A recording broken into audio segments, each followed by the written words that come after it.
이상의 아침 저널 파워 인터뷰입니다. 여야가 좀처럼 이미선 후보를 둘러싼 고비 넘지 못하고 있습니다. 청와대에서는 임명 강행 기류를 보이고 있고 파장은 더욱더 커지고 있는 상황인데요. 그런가 하면 21대 총선이 어제로 꼭 1년 앞으로 다가왔습니다. 총선을 향해 달리기 시작한 정치권의 시계 아주 바쁩니다.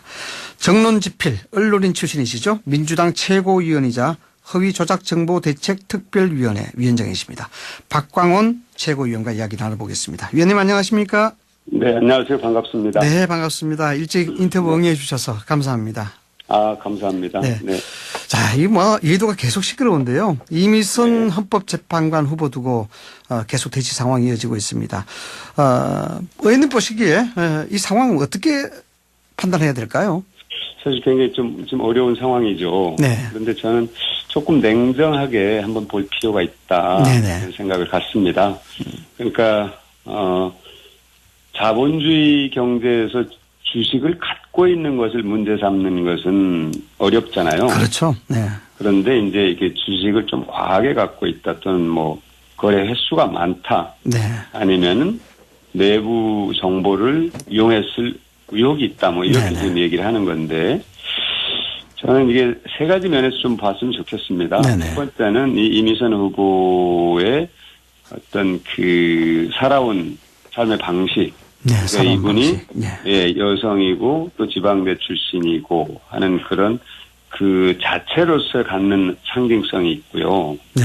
그러니까 헌법재판관들이 특정 대학에 너무 많이 치우쳐져 있다. 제가 말씀드린 서울대 출신으로 많이 치우쳐져 있다 네. 하는 그런 이제 지적이 있어서 좀 다원할 필요성에 대해서는 많은 분들이 지적을 했거든요. 네. 두 번째는 이분이 어떤 판결을 했느냐 하는 건데 지금 전수환 전 대법관이잖아요. 여성분이신데. 네네, 그렇죠. 네. 그분의 평을 보면은 이 이미선 판사가 굉장히 훌륭한 분이고 사회적 약자를 위한 판결을 많이 해왔다 하는 얘기를 하거든요. 네. 그래서 저는 그런 것도 좀 평가받을 부분이 있고. 네. 이제 마지막으로 과연 이제 이 주식거래에서 위법성이 있느냐 하는 문제거든요. 그래서 그렇죠. 위법성은 가장 중요한 문제죠. 네. 그렇죠. 그러니까 내부 거래를 이용했느냐 하는 부분인데 지금 자신이 갖고 있는 주식, 자신의 이름으로 되어 있는 주식을 매각을 했는데 그게 매입가보다 25%를 손해봤다는 것 아닙니까? 네. 네네. 그러면 그런 내부 거래를 이용했을 때 과연 주식이 본래 매입가보다 손해보고 팔 정도의 그런 정도인가 하는 그런 의문을 갖게 되거든요. 그러니까 때로는 이 주식 거래라는 건 이익을 볼 수도 있고 때로는 손해를 볼 수도 있는 건데 이익 본 부분만을 이렇게 보게 되면 그 거래 시점을 보고 이게 뭔가 의문이 있다 이렇게 생각하면은 사실 그럼 손해 본 부분은 어떻게 설명을 할 것인가 하는 이제 문제가 또 남는단 말이죠. 네. 그리고 이제 또 하나는 판결을 할 때 이분이 이 관련 회사와 유관 회사와 관련된 그런 판결을 했을 때 그 회사에게 유리하게 판결했나 이거를 또 봐야 되는데 그거는 또 아니라는 게 이제 확인이 됐단 말이죠. 그래서 좀 한번 저는 냉정하게 한번 지금쯤은 정리를 해볼 필요가 있다는 생각이 들고요. 야당이 이 문제를 너무 이렇게 정파적 관점에서 볼 일은 아니다 하는 그런 생각이 좀 듭니다. 정파적 관점보다도 국가적 이익 관점, 그러니까 그 모습보다는 내면이 중요하다, 이런 말씀이신 거죠? 네. 그렇죠. 어쨌든 국민들은 상당히 이제 부적합한 얘기들을 많이 보이고 있고 여론이 굉장히 중요한데 여론은 그렇게 좋게만은 흐르고 있지 않은 것 같다는 생각이 드는데요. 저는 그 부분도 엄중하게 받아들여야 된다고 봅니다. 그런데 그 여론은 사실은 이제 좀 다소 유동적인 면이 있거든요. 그러니까 유동적이다. 부정적인 측면이 강조돼서 미디어에 언론에 노출될 때 국민들은 그 부정적인 면을 강조해서 받아들이는 겁니다. 그건 그냥 상식이거든요. 그냥 일반적으로. 그러니까 이분이 갖고 있는 진면목을 제대로 보여주면은 또 여론은 이제 다소 호의적으로 바뀔 수도 있는 면이 있기 때문에 저는 이분이 갖고 있는 어떤 법관으로서의 그동안의 모습을 제대로 좀 이렇게 보여주는 그런 것도 필요하다 이런 생각이 들고요. 그러니까 이제 자유한국당 입장에서는 어떻게든 낙마를 시켜서 정권에 타격을 주겠다는 생각을 너무 강하게 갖고 있지 않는가 하는 그런 생각이 좀 들어요. 네. 그리고 계속 이제 타겟을 목표를 조국 민정수석에다 맞추고 있거든요. 네. 이건 약간 정치적 노림수가 있구나 하는 생각도 좀 드는 게 사실입니다. 그걸 아마 부인하기가 어려워요. 지금 상황을 보면. 그래서 야당도 그런 관점보다는 조금 더 이분이 헌법재판관으로서 적절한가. 그러면 주식을 갖고 있는 것이 만일 이런 문제를 제기할 수 있죠. 그럼 네. 주식을 안 갖고 있었다면 어떻게 하라는 거냐, 어떻게 했어야 된다는 거냐, 한번 대안을 제시해볼. 그럼 현금으로 다 갖고 있었어야 된다는 거냐, 아니면 부동산에다 투자를 했어야 된다는 거냐, 뭔가 대안을 제시할 수 있어야 되는데 사실 그 남편분이 뭐 얘기를 해서 그것도 이제 뭐 역풍이 불었다 얘기를 합니다만 저는 부동산에 투기하는 것보다는 오히려 자본주의 경제에서는 주식에 투자하는 게 훨씬 더 저는 건전한 방법이라고 저는 봅니다. 네. 뭐 이슈보다는 이슈를 대하는 태도에서 여론이 많이 달라질 수 있는데 뭐 그렇죠. 이미선 후보자의 대응이라든가 남편 대응 이런 거 보면은 여론을 오히려 악화했다는 그런 뭐 지적도 없지 않아 있거든요. 그렇습니다. 네. 저는 그 부분이 다소 이제 아쉬운 부분인데요. 사실은 미디어를 이렇게 접하는데 익숙하지 않은 그런 분들이죠. 사실은 이 법을 한 분 좀 그렇더라고요. 제가 보면. 그런데, 네. 아쉬운 부분인데 사실은 다소 이제 억울하게 공격받는다는 생각이 들어서 그렇게 직설적인 표현이 나오지 않았나 싶은데요. 억울하다. 그 부분, 예. 알겠습니다. 다른 얘기 좀 여쭤보겠습니다. 네. 위원님께서는 민주당 허위 조작 정보 대책 특별위원회, 좀 이 명칭이 긴데요. 위원장이십니다. 네. 대통령의 5시간 상당히 뭐 세간에 관심이 집중이 됐었는데 가짜뉴스 네. 논란이 크다고 네. 지금 이야기되고 있습니다. 고발장 검찰에 접수하셨죠? 규모 어느 정도인가요? 네.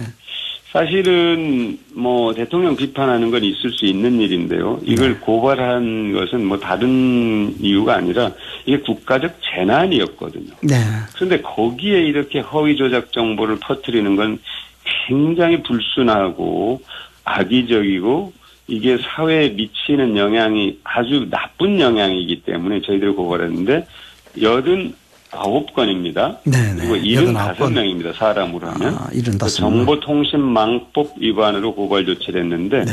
정보통신망법 보면 이렇게 돼 있습니다. 네.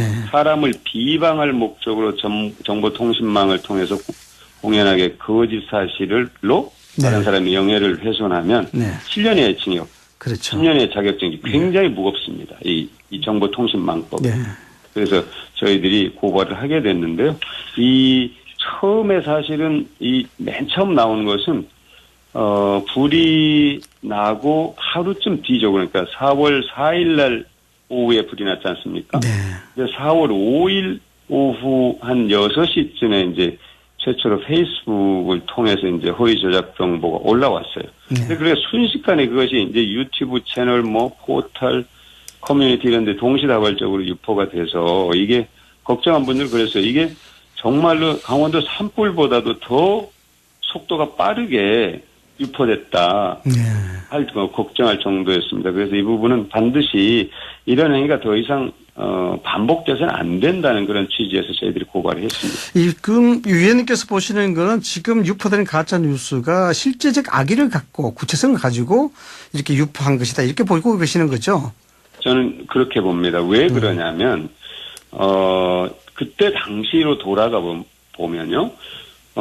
정부가 시스템에서 체계적으로 대응을 했다 하는 게 입증이 됐잖아요. 네네. 청와대 위기관리센터에서 대응을 했습니다.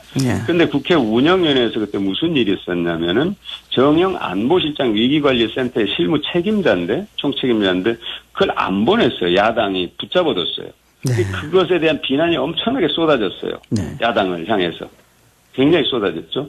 그리고 당시 소방관, 경찰관, 군인, 중앙정부 지방자치단체 공직자들이 총동원돼서 사실 산불 진화에 나섰거든요. 거의 목숨을 걸고 헌신적으로. 그리고 산불이 진화되면서 국민들이 성금을 막 내면서 국민들이 이렇게 하나 되는 그런 흐름이 있었습니다. 근데 그 흐름을 끊고자 하는 의도가 저는 있었다고 봅니다. 아, 그런 의도가 있었다. 네, 저는 그게 굉장히 악의적인 거예요. 저는 그래서 이게 만에 하나 산불을 조기에 진화하지 못했더라면 정말로 그 악의적인 틀, 대통령이 제대로 뭐 하지 못했다는 그들이 엄청나게 나쁘게 작용됐을 겁니다. 네. 정권에 심대한 타격을 줬겠죠. 네. 의도대로.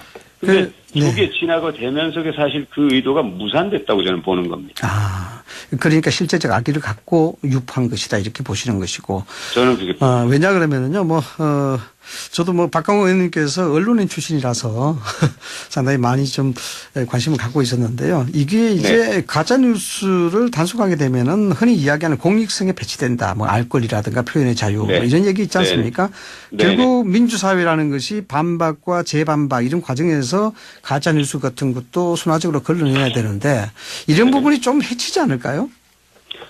이제 최근에 영국 정부가 굉장히 논란을 거듭한 끝에 허위 조작 정보가 SNS에 유포되는 것을 차단하기 위해서 SNS 사업자에게 플랫폼 사업자에게 허위 조작 정보를 모니터링해서 가려내서 삭제하는 의무를 부과하도록 결정을 했어요. 그렇죠. 굉장히 논란을 거듭한 끝에 했습니다. 이미 독일에서는 지난해 1월부터 그 법을 시행하고 있고요.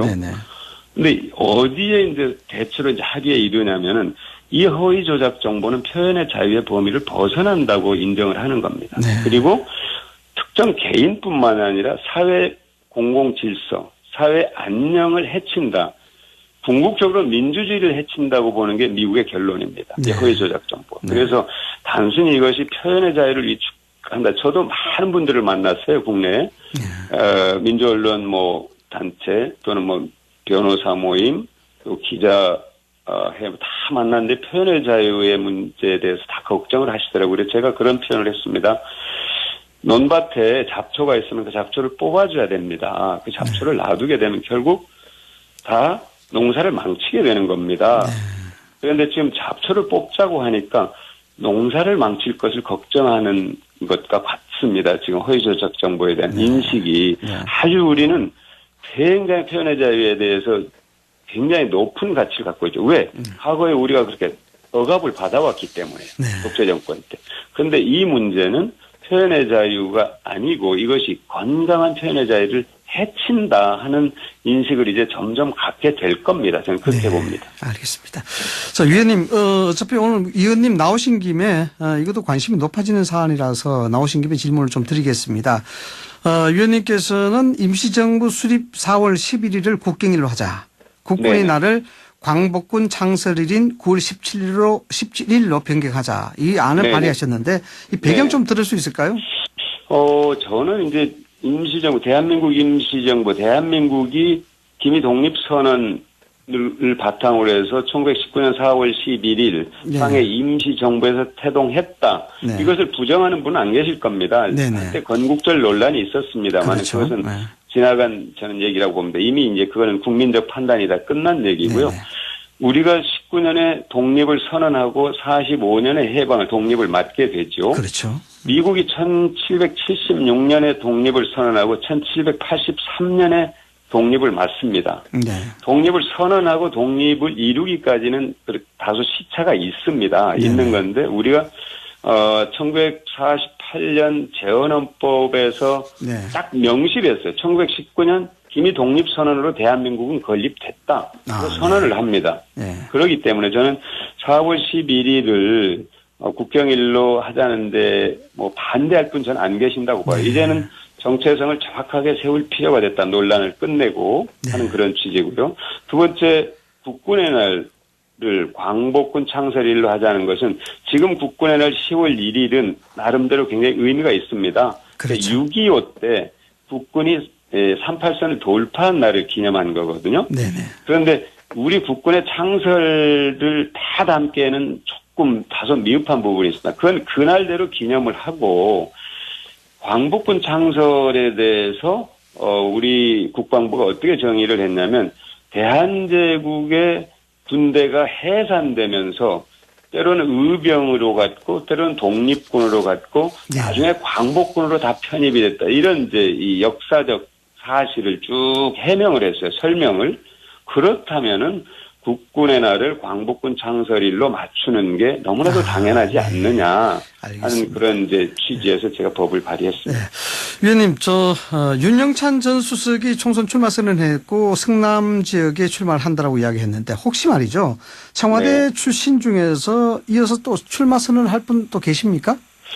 글쎄요, 제가 그건 정확하게는 모르겠으나 네. 내년 총선은 그런 의미가 있다고 봅니다. 그러니까 국민들이 2016년 촛불을 들었던 건 나라다운 나라를 만들라는 거거든요. 네네. 그럼 이제 문재인 대통령을 뽑은 대선이 있었고 조기 대선이 있었고 그리고 지난번 지방선거가 있었고 내년 총선이 사실은 나라다운 나라를 만들기 위한 그 틀을 완성하는 사실은 선거죠. 그런 의미에서 상당히 저는 중요하죠. 네. 예, 굉장히 중요한 선거니까 지금 더불어민주당 또는 청와대에 있는 그 가용 가능한 자원들이 네네. 국민들의 선택을 받을 수 있는 그런 기준을 갖고 있는 분들이 저는 나서는 것은 바람직한 일이라 이렇게 생각을 합니다. 알겠습니다. 뭐 시간이 좀 되면은 여러 가지 얘기 좀 들어봤으면 좋겠습니다만 시간 관계상 여기서 좀 줄이겠습니다, 의원님. 예. 네, 고맙습니다. 네, 지금까지 박광원 민주당 최고위원과 이야기 나눠봤습니다.